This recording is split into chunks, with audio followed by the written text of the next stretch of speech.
მოქალაქე ქსენია ქელეში შემოსავლების სამსახურს კანონდარღვევაში ადანაშაულებს და აცხადებს, რომ მადლიის საბაჟოზე საქონელს ექსპერტიზის სამსახური კანონდარღვევით ანბაჟებს. ქალბატონის განცხადებით კუთვნილი ტვირთი თურქულმა მხარემ 900 ლარად შეაფასა ქართულმა მხარემ ორჯერ მეტად.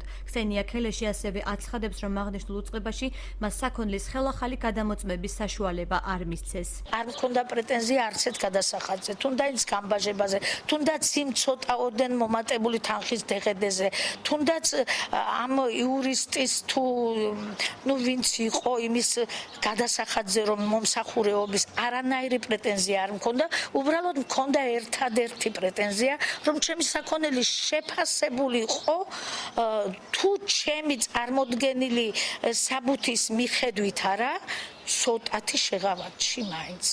აღნიშნული ბრალდება შემოსავლების სამსახურის ადმინისტრაციის უფროს ხატია მოისტრაფეშუს მიუღებლად მიაჩნია და აცხადებს, რომ ქსენია ქელეშს საზღვარზე საქონელი კომერციული მიზნით გადმოაქვს. ამ კონკრეტულ სიტუაციაში კი მის მიერ გადმოტანილი 193 ცალი 5 დასახელების ნივთი კანონის შესაბამისად განბაჟებას საჭიროებდა. თითოეულ პოზიციაზე დაახლოებით 50-მდე ერთი და იგივე ტიპის შარვალი, მაისური სპორტული შარვალი იყო.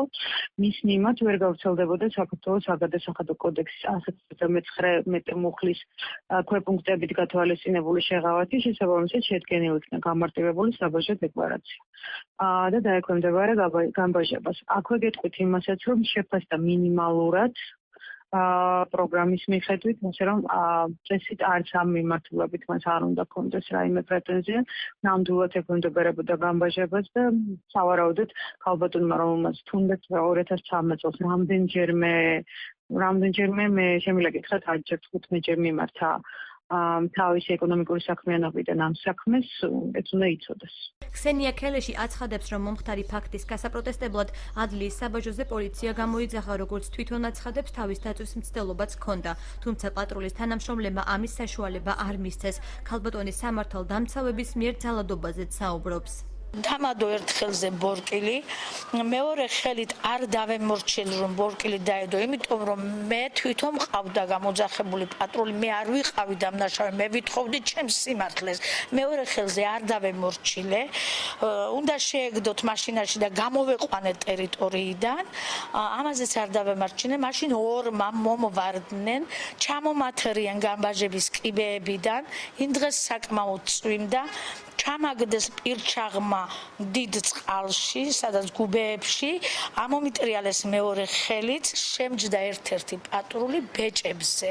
ბეჭებზე შემჯდა მთელი 20 წუთის განმავლობაში. შინაგან საქმეთა სამინისტროში აცხადებენ, რომ პატრულის თანამშრომლები რამდენიმე დღის წინ ადლიის საბაჟოზე ამავე უწყების წარმომადგენლების გამოძახების საფუძველზე მივიდნენ და ქალბატონს თავის დაწვის საშუალება არ მისცეს.